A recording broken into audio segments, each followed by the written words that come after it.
Women have always found benefit in coming together and working with each other. One such initiative is Shram Yog in the state of Uttarakhand in India, with which around 1,000 women are associated today. They have divided themselves into several small self-help groups and indulge into regular practices through these groups and have found a steady source of income and a lot of interesting occupations for themselves. These women have been working very hard even during the pandemic to raise awareness and help the community around.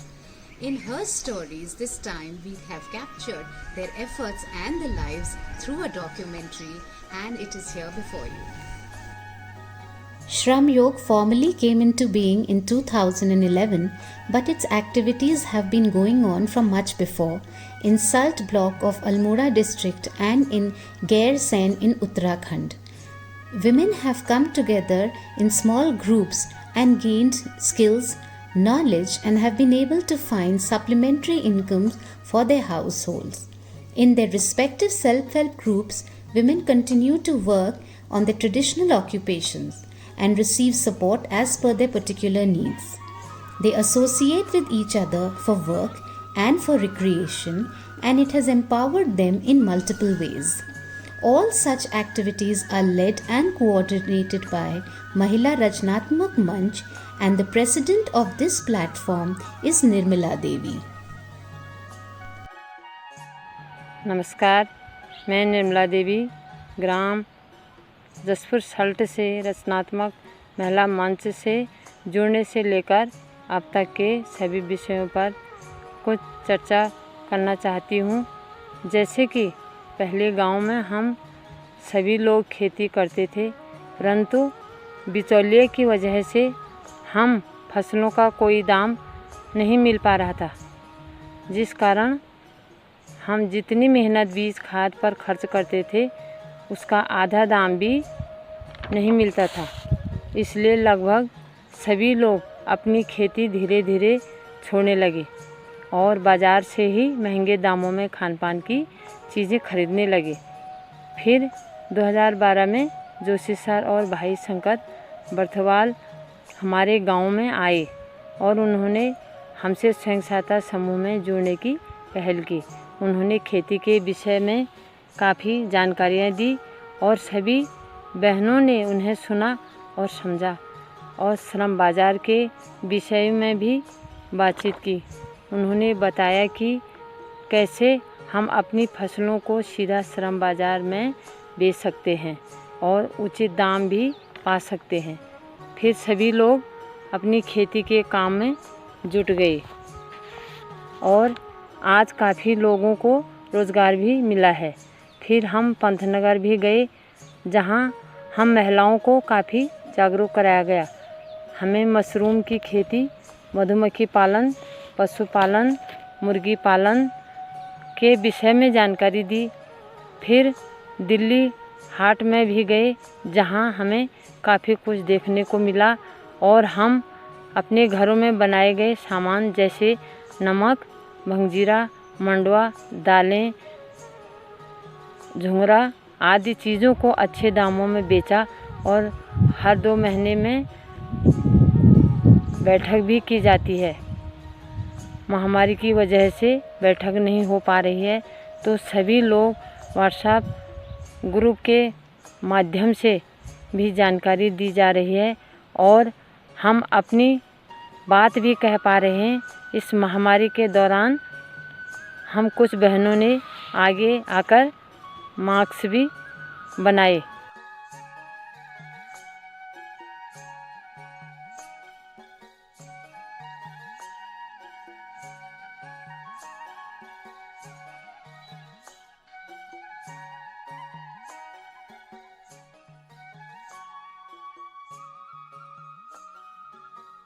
During the pandemic, since women are unable to sell their goods in the market, they are mostly indulging in farming activities on a regular basis.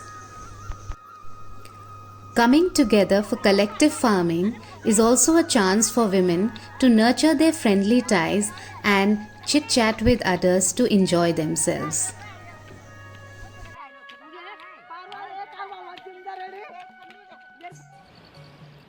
महिलाओं को श्रम बाज़ार से ही लाभ हुआ, क्योंकि उन्होंने अपना जो भी काम करके श्रम बाज़ार में अपनी खेती का अनाज बेच के वो उन्हें पूंजी मिली।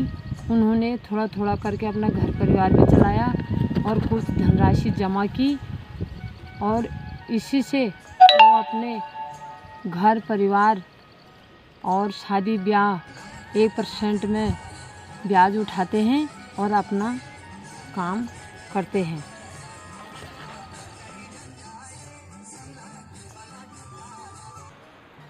कोविड-19 महामारी के संकट के कारण दूर दराज के सल्ट क्षेत्र में अपने घर गांव पहुंच रहे सभी जनों का हम रचनात्मक महिला मंच सल्ट की ओर से स्वागत करते हैं। हम आपके उत्तम स्वास्थ्य की कामना करते हैं। हम आपसे अपील करते हैं कि घर पहुंचकर आप प्रशासन के दिशा निर्देशों का पूर्ण रूप से पालन करें। प्रशासन द्वारा बताई गई समय सीमा तक अपने घरों पर ही रही क्वारंटीन अवधि के बाद भी दूरी बनाए रखें। भविष्य में हम सभी सल्ट क्षेत्र के विकास और प्रत्येक की आजीविका के लिए मिलकर काम करेंगे।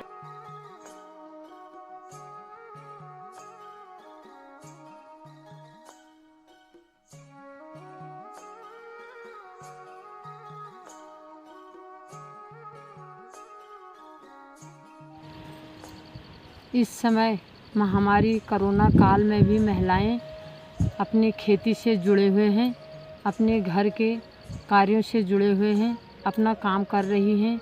खेतों में मंडवा, झुंगरा, भट अनेक प्रकार की दालें बोई हैं और अपनी बैठकें कर रहे हैं, अपनी धनराशि को थोड़ा थोड़ा करके बचा रहे हैं और इसी से वो अपना हर कार्य चलाती हैं और गांव की सभी महिलाएं मिलकर अपने अपने समूह में अच्छे तरह से काम करते हैं। धन्यवाद।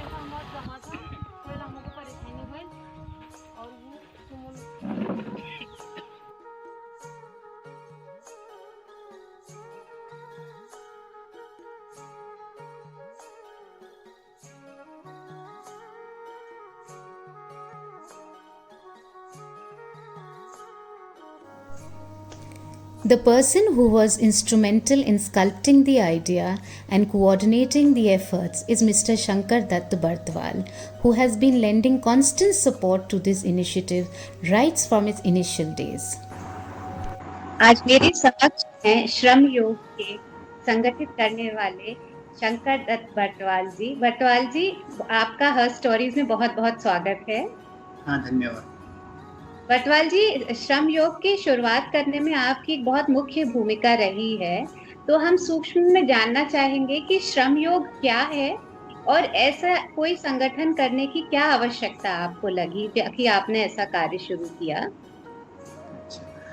श्रम योग को हम लोग एक लोक संस्थान कहते हैं, पीपल्स ऑर्गेनाइजेशन कहते हैं इसको, और इसकी सोच में भी यही है। हम लोग ने ये फॉर्मली तो हमने 2011 में रजिस्टर्ड किया था, लेकिन इससे पहले हम लोग 2-3 साथी थे। एक डॉक्टर अजय जोशी जी हैं, मैं हूँ, हमारे साथ एक हमारे पुराने साथी अनिल जोशी जी थे। हम लोग एक संस्था देहरादून में है, पीपल साइंस इंस्टीट्यूट, वहाँ पे काम करते थे और वो हमारा एक स्कूल भी रहा है जहाँ पे हम लोगों ने ये सोशल वर्क को बहुत अच्छे से सीखा है। लेकिन हमको वहाँ पे हमेशा एक ज़रूरत ये लगी कि कोई भी जब गांव में कोई कार्यक्रम चलता है तो वो एक प्रोजेक्ट ना होके वो एक मिशन मोड में होना चाहिए, क्योंकि प्रोजेक्ट की कुछ ऐसी लिमिटेशन होती हैं कि वो 5 साल के लिए होता है और फिर जब प्रोजेक्ट ख़त्म होता है तो फिर ऑर्गेनाइजेशन से भी वहाँ से वापस आ जाता है। लेकिन लोगों को हमको ऐसी ज़रूरत महसूस हुई कि वहाँ से और भी आगे लोगों को आगे ले जाने की ज़रूरत होती है और उनको फैसिलिटेशन की ज़रूरत होती है। करते सब गांव वाले ही हैं, करते सब कम्युनिटी के लोग ही हैं, लेकिन ज़रूर एक फैसिलिटेशन की उनको ज़रूरत पड़ती है। तो हम लोगों ने श्रम योग का क्या हुआ कि हम लोग पीपल साइंस इंस्टीट्यूट में काम करते थे और वहाँ से कुछ दिनों के लिए वॉलंटियर करने के लिए हम लोग गाँव में चले जाते थे। शुरुआत में हम लोग एक गैरसैंण में बचवा बांध एक जगह है, वहाँ गए और सल्ट में अल्मोड़ा डिस्ट्रिक्ट का एक सल्ट ब्लॉक है, वहाँ हम लोगों ने अपना काम शुरू किया। और काम हम यही करते थे कि लोगों को फैसिलिटेट करते थे कि वो लोग एक जो कम्युनिटी बेस्ड ऑर्गेनाइजेशन है उसमें संगठित हों और अपने जो गांव की जो समस्याएं हैं, जो इशू हैं, उन पे वो लोग चर्चा करें और चर्चा करने के बाद उनको सॉल्व करने के लिए आगे हम कैसे आगे बढ़ सकते हैं, तो हम लोग उसमें उन लोगों को फैसिलिटेट करते थे। तो 2009 से हम लोगों ने इसको स्टार्ट किया और 2011 तक हम लोगों ने इसी मॉडल पे काम किया। लेकिन 2011 में जब हम लोग फ्रीक्वेंटली ऐसे गाँव में जाने लगे तो हमसे बहुत सारे सवाल ऐसे आने लगे कि आप लोग कौन हैं, क्या करते हैं, किस तरह से काम करते हैं। तो हमको एक ऐसी ज़रूरत महसूस हुई कि हमको लोगों के साथ ही इसको एक फॉर्मल ऑर्गेनाइजेशन का रूप दे देना चाहिए, तो हम लोग उसमें अच्छे से फिर काम कर पाएंगे। तो 2011 में हमने इसको नई दिल्ली में फॉर्मली श्रमयोग नाम से इसको हमने रजिस्टर्ड कर दिया और शुरुआत से ही हम लोगों ने ये रखा कि ये संस्था जो है वो एक लोगों की संस्था हो, वो जो लोग जिन लोगों के लिए हम लोग काम करते हैं उन लोगों की संस्था हो। तो हम लोगों ने जो इसके जो मेंबर्स थे वो भी उसी कम्युनिटी से जहाँ पे हम लोग काम करते थे और कुछ लोग इसमें, क्योंकि बोर्ड मेंबर की एक इसमें थोड़ी लिमिटेशन ये थी कि 7 स्टेट के लोग चाहिए थे इसको नेशनल कैरेक्टर लेने के लिए, इसलिए हम लोगों ने इसमें अलग अलग 7 स्टेट के लोगों को इसमें कार्यकारिणी में पार्टिसिपेट करवाया। अभी भी इस संस्था में जितने भी लोग हैं इसको संचालन करने वाले, इसकी पॉलिसी में और इसकी मॉनिटरिंग में, वो सारे वही कम्युनिटी के लोग हैं जिनके लिए हम लोग काम करते हैं। तो इस तरह से श्रमयोग की शुरुआत हुई।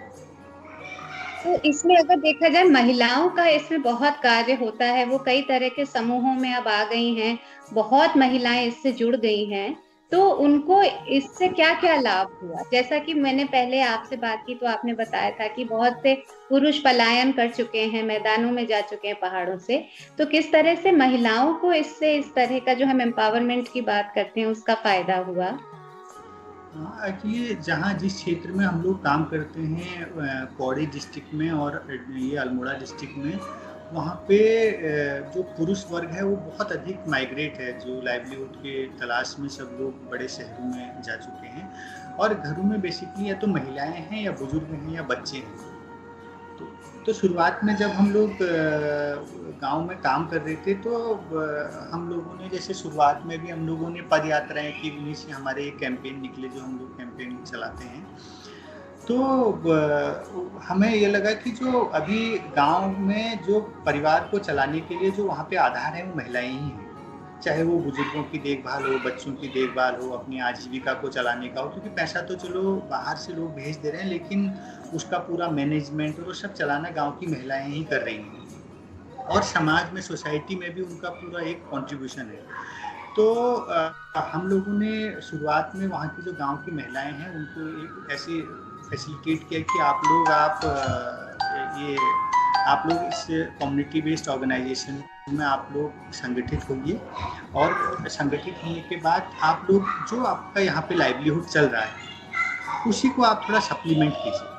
और हम लोगों ने ये बात कही कि हम लोग कोई बड़ी ऐसे इंडस्ट्री लगाने की बात नहीं कर रहे हैं, हम लोग किसी भी बड़े प्रोजेक्ट की बात नहीं कर रहे हैं, हम लोग बस इतना चाहते हैं कि जो आपका अभी लाइवलीहुड चल रहा है उसमें आप थोड़ा सा सप्लीमेंट कर लें जिससे कि आपकी लाइवलीहुड में डेवलपमेंट हो।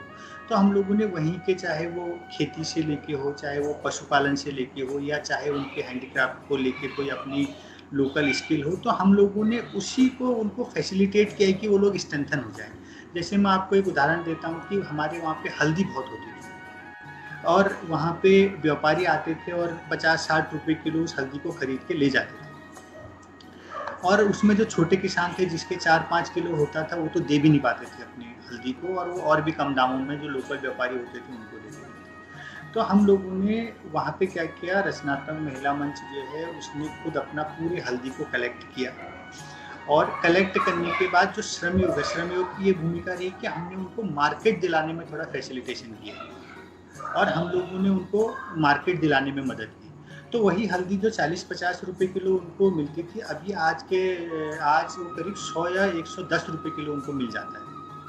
तो क्या हुआ कि हाँ, उन्हीं का जो अपना जो उनकी खेती में जो उगता था उसी से उनका थोड़ा लाइवलीहुड सप्लीमेंट हुआ। तो इस तरह के और भी जो प्रोडक्ट हैं, चाहे वो दालें हैं या वहाँ पे वो कुछ हाथ से बुन के कुछ बनाते हैं वो है, या ये बरसात के सीज़न के बाद अगर जैसे कोई और चीज़ें जैसे कुछ चक्किया कहते हैं हमारे वहाँ जो लोकल स्पाइसेस हैं वो हैं, तो इन सभी चीज़ों को हम लोग मार्केट कराने में वहाँ के लोगों को फैसिलिटेट करते हैं। नहीं, ये बहुत ही अहम जानकारी है कि जो वो पहले से कर रहे हैं, करते आ रहे हैं, उसी को आपने सप्लीमेंट किया है हर प्रकार से, कि चाहे उसमें स्किल्स हो, एक्सपर्टीज हो या मार्केट दिलाने में, ताकि उससे उनकी एक इनकम बनी रहे। अच्छा, ये इसमें इस समय कितनी महिलाएं जुड़ी होंगी और कितने परिवार?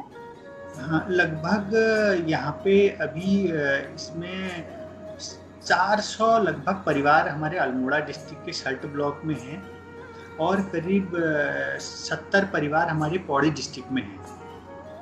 और लगभग जो ये जितने भी परिवार हैं इन लोगों का जो अपना बड़ा एक संगठन है वो रचनात्मक महिला मंच है, और उसमें लगभग अभी 1000 से लेके 1200 महिलाओं की सदस्यता है। अच्छा, हाँ, ये सारे काफी बड़ी संख्या हुई है काफी। हाँ, हाँ, अभी लोग जुड़े हैं यहाँ पे 2011 से हम लोगों ने शुरू किया था, और 2 समूहों से ये शुरू होके अभी ये करीब 70-80 समूह हैं। और ये जो समूह हैं ये भी बिल्कुल ऑर्गेनिकली ये डेवलप हुए हैं, मतलब इन पे कोई ऐसा फोर्स नहीं है कि आज ही आप अपना बैंक अकाउंट खोलिए, आज ही आप इस तरह की गतिविधियां कीजिए, आज ये सब चीज़ें कीजिए। गांव की महिलाएं संगठित होती हैं और आपस में चर्चा करके जो भी उनको ऐसा लगता है कि हमारे लिए ठीक है और हम लोग कर सकते हैं, तो उसको करते हुए वो लोग आगे बढ़ रहे हैं। शंकर जी, बहुत बहुत शुक्रिया आपका स्टोरी से जुड़ने के लिए और इतनी अहम जानकारी हमें प्रदान करने के लिए। I am very thankful to you. धन्यवाद जी।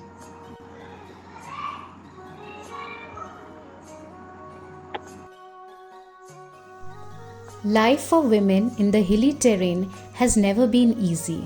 With limited opportunities and resources, women folk have always shouldered maximum burden of the household responsibilities. Perhaps Shram Yog is one such example where women have been able to carve out a better life for themselves, and there could be several such initiatives. Her stories aims to bring forth such other works by both men and women which may have benefited women.